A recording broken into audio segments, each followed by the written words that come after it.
Hello friends, বর্ণালীস food stories চ্যানেলে আপনাদের আরও একবার স্বাগত।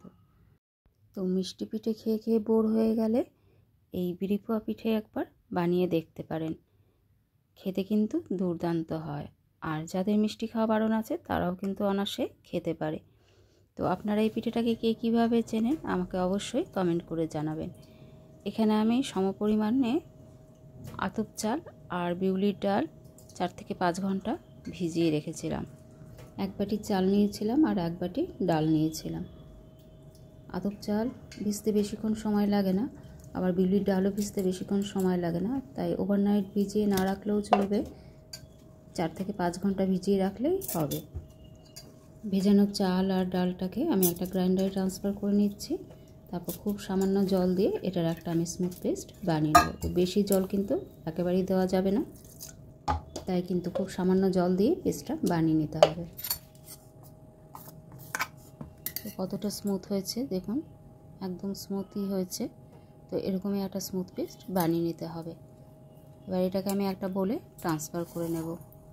ফ্রেন্ডস, যারা এখনও ভিডিওটাতে একটা লাইক দিয়ে দেখা শুরু করেনি তাদের কাছে রিকোয়েস্ট রইল, একটা লাইক দিয়ে দেবেন প্লিজ। আমি বলে ট্রান্সফার করে নিচ্ছি। আর মিক্সির মধ্যে যেটুকু পেস্ট রয়ে গেছে বা ব্যাটার রয়ে গেছে সেটা আমি অল্প জল দিয়ে আর একবার ঘুরিয়ে এই ব্যাটারটার মধ্যে দিয়ে দিলাম।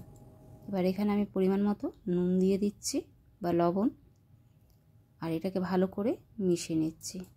ভালো করে মিশিয়ে নেওয়ার পর 15 থেকে 20 মিনিট এটাকে আমি রেস্টে রেখে দেবো।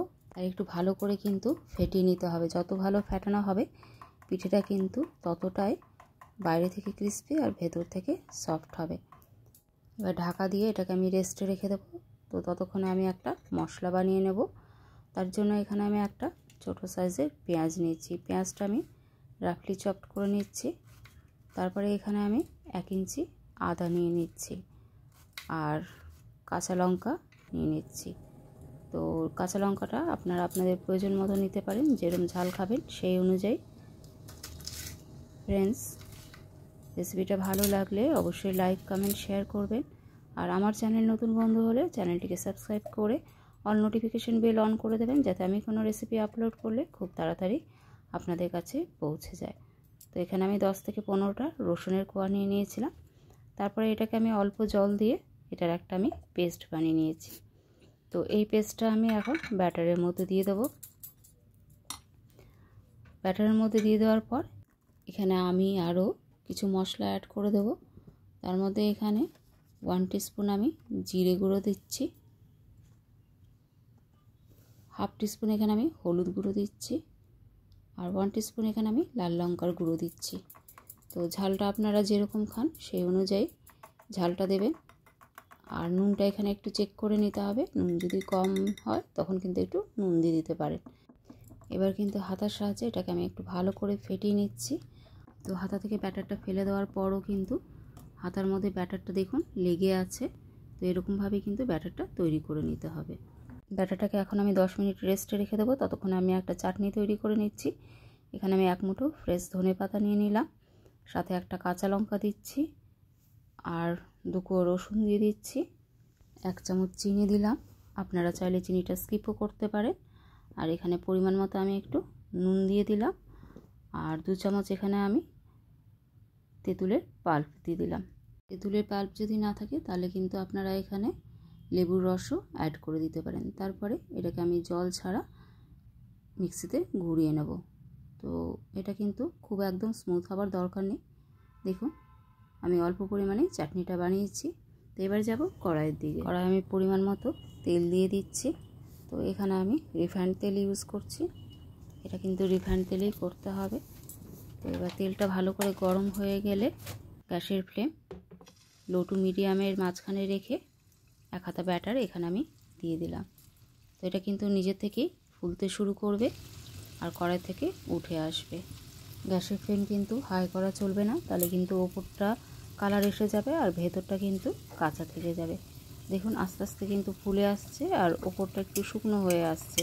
তো ওই জায়গাটা একটা খুন্তির সাহায্যে কিন্তু তেল দিয়ে দিতে হবে।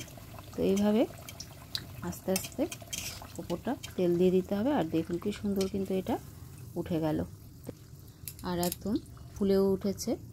তো তো এইভাবে কিন্তু বানিয়ে নিলে ব্যাটারটা সবগুলোই কিন্তু ফুলে উঠবে। তো গ্যাসের ফ্লেম লো টু মিডিয়ামে রেখে এটাকে একটু সময় ধরে ভেজে নিতে হবে, যাতে ভেতরটা কাঁচা না থাকে। আর খেতে তো দুর্দান্ত হয়, তো বাচ্চা থেকে বড় সবাই কিন্তু খেতে পছন্দ করবে। তো একটা আমার হয়ে গেল, এটাকে আমি উঠিয়ে নিলাম।